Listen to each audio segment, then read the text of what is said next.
साल से यहाँ पर रह रहे हैं और ऐसे अचानक हमारे घर तोड़ देगा तो हम कहाँ जाए? कुछ सुविधा नहीं, कुछ रहने का पता नहीं। बाहर के लोग आ रहे हैं इसलिए ये झुग्गी झोपड़ी दिखाए ना। गरीबों को हटा रहे हैं, इसे पेरिस बनाएंगे। 20 देश के जो नेता आ रहे हैं ना वही देखने आ रहे हैं। न जाने कौन कह गया था कि हाथी के दांत खाने के अलग और दिखाने के अलग होते हैं, और बिना किसी एग्जाम्पल दिए ही चला गया। पर कोई बात नहीं, हम अपने एग्जाम्पल्स खुद ढूंढ लेंगे। भारत में जुगाड़, गरीबी और एग्जाम्पल्स की कोई कमी नहीं है। चलो सीरियस टॉपिक पर वापस आते हैं। अभी हाल ही में आपने सुना होगा कि देश की कैपिटल दिल्ली में G20 समिट का ऑर्गेनाइज किया जा रहा है, जिसमें अलग अलग देशों के प्रेसिडेंट और फाइनेंस मिनिस्टर पार्ट लेने के लिए इस समय भारत में आए हुए हैं। और अपने अतिथियों के स्वागत में न केवल इस बार भारत सरकार बल्कि दिल्ली की आम जनता भी पूरे समर्पण के साथ लगी हुई है।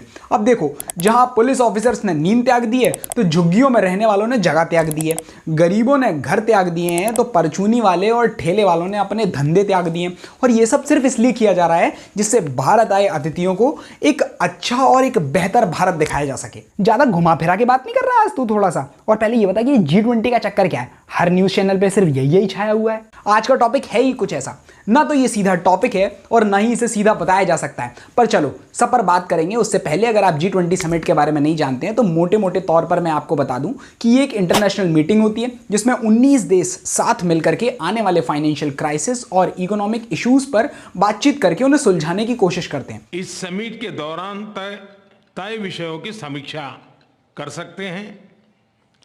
इन सब की डिटेल्स हमारी टीम आप सभी के साथ शेयर करेगी।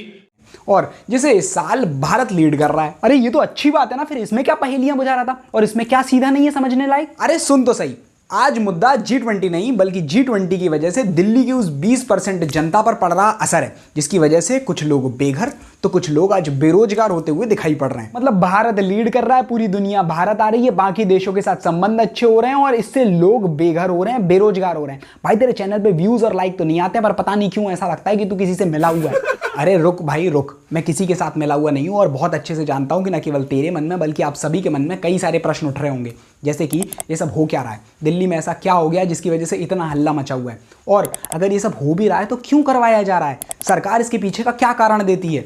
और मोस्ट इंपॉर्टेंट क्वेश्चन जो हो सकता है आपके मन में इस टॉपिक को लेकर के सबसे पहले उठाओ कि क्या ये सब करना सच में गलत है, हमें अपने गेस्ट को एक अच्छा भारत नहीं दिखाना चाहिए। सभी पर डिस्कस करेंगे हम अपनी आज की वीडियो में, पर उससे पहले जल्दी से बोल तो सही सभी से कि सब्सक्राइब कर दें। अरे हाँ यार कर दो यार, वो लाल कलर की बटन दिख रही होगी ना, हाँ दबा दो इसी को, हाँ लाइक भी दे दो, कोई दिक्कत नहीं है वरना बाद में फिर परेशान करेगा। हाँ तो अब जल्दी से बता कि इस अच्छे खासे G20 समिट में जो लोगों को गौरवान्वित कर रहा है, लोग हर जगह पोस्ट डाल रहे हैं, उसमें तेरे को दिक्कत क्या दिख रही है?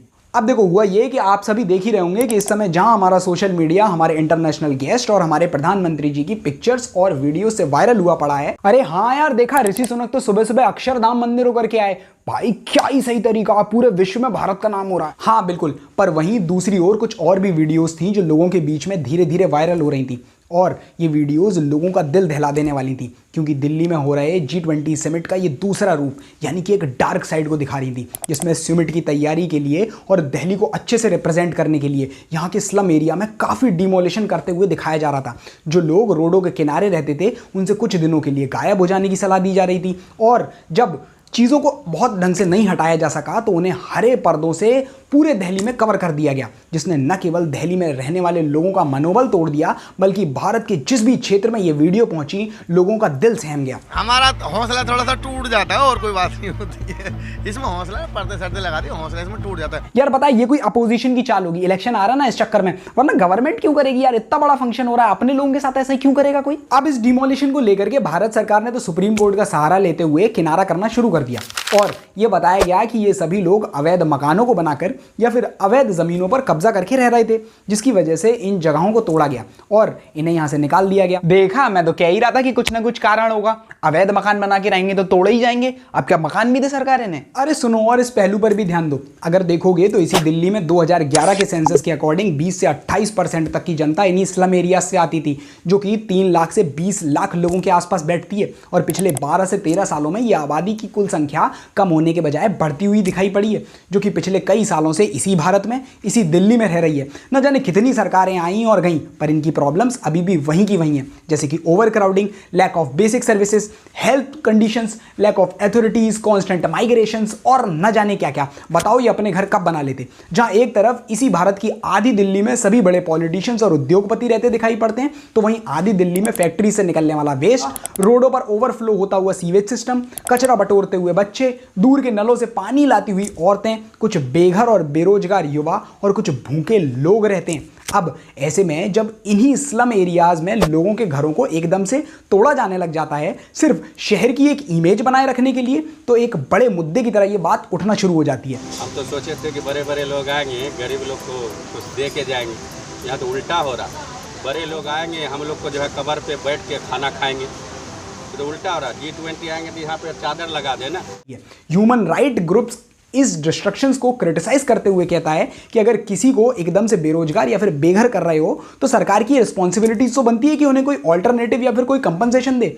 जहां एक तरफ आज भारत में आने वाले कुछ विदेशी अतिथि दिल्ली की चमक देख करके खुश हो रहे होंगे, वहीं हजारों भारतीय सिर्फ उन चंद लोगों को खुश करने के लिए भूखे और बेघर रोडों पर भटक रहे होंगे। वो सब तो ठीक है, किस देश में कमियां नहीं होती हैं, पर बाहर से आए हुए लोगों को हम अपना देश अच्छे से भी ना दिखाएं, क्या ये सब करना ठीक नहीं था? भारत सिर्फ जमीन के एक टुकड़े का नाम नहीं है या चमकती हुई रोडें और बड़ी बड़ी इमारतों का नाम नहीं है, बल्कि भारत तो वो हर एक नागरिक है जो इस देश का हिस्सा है, जो इस देश में रहता है और इसे प्रगतिशील बनाता है। जैसे पर्यावरण पे अशर एक चींटी से लेकर के हाथी तक सभी का सामान पड़ता है, वैसे ही एक गरीब से लेकर के अमीर तक जब साथ मिलते हैं तभी ये भारत बनता है। भाई बातों से मत भटका, मुद्दे की बात कर, फिजूल का टाइम नहीं है हमारे पास। हाँ, तो रही बात अच्छा दिखाने की, तो घर आए मेहमानों के लिए चादर और पर्दे नए लगाए जा सकते हैं, घर के लोगों को तो नहीं छुपाया जाने लग जाता है। नालंदा विश्वविद्यालय निसंकोच विश्व में लोगों के बीच में भारत का नाम गौरवान्वित कर सकती है और इसे विश्व के बीच में परिचय भी करवाना चाहिए। पर एक छोटा सा सच ये भी है कि पेट रोज की मेहनत भरती है और सरकार इन्हीं मेहनती लोगों से चलती है। आज रोड पर दुकान चलाने वालों से लेकर के इंटरनेशनल कंपनी के मालिक तक सभी अपनी अपनी मेहनत के कुछ हिस्से को टैक्स के नाम पर इन सरकारों को और इन भारत को प्रगतिशील बनाने में लगा रहे हैं, तो फिर इन सभी से शर्म कैसी? ये बात भी सही कह रहा है यार, हम ऐसे भी हैं, हम वैसे भी हैं, तभी तो हम हिंदुस्तानी हैं। जिस देश में कोई छोटा या बड़ा नहीं होता कि सीख लेकर के लोग आगे बढ़ते हैं, वहीं पर कभी किसी को छोटा तो किसी को गरीब समझ करके नाकामी की तरह छुपाने लग जाएगा। ऐसा शायद आपने या मैंने कभी नहीं सोचा होगा। खैर, आपके क्या विचार हैं इस पर कमेंट बॉक्स में जरूर बताना। जय हिंद, जय मां भारती।